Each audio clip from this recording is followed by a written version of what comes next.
The yeas are 64. The nays are 36.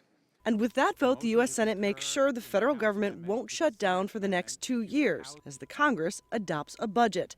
They haven't agreed on how to pay for it, which means they could threaten to default on the debt again next spring.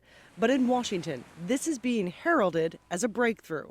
But it is what the American people have called for, a compromise. Lauren, who asked us not to use her last name, has another name for the deal: disgrace.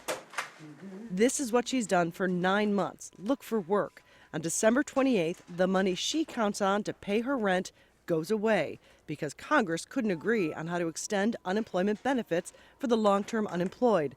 Some politicians have argued the payments are keeping people from really trying to find work. It's brutal out there, and it's so debilitating to send out application after application, to spend hours and hours trolling online, calling people, going to networking events, trying to put your glad face on all the time when you're met with rejection so much of the time. In weeks, 1.3 million Americans will no longer get any government help. But the budget does restore about half the budget cuts that were made to domestic programs like education and food aid and to the military for 1 year. To pay for it, future federal workers and some military retirees will get less. Many in Congress call that an outrage. They leave their families behind.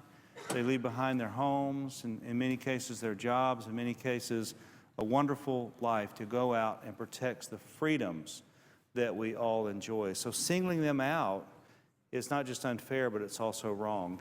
There are promises to try and fix that cut and restore the checks for the long-term unemployed when the Congress returns from the holiday recess next month. Lauren isn't counting on that being more than just a promise, but she is now counting the days until she will be at risk of losing her home. Patty Culhane, Al Jazeera, Washington.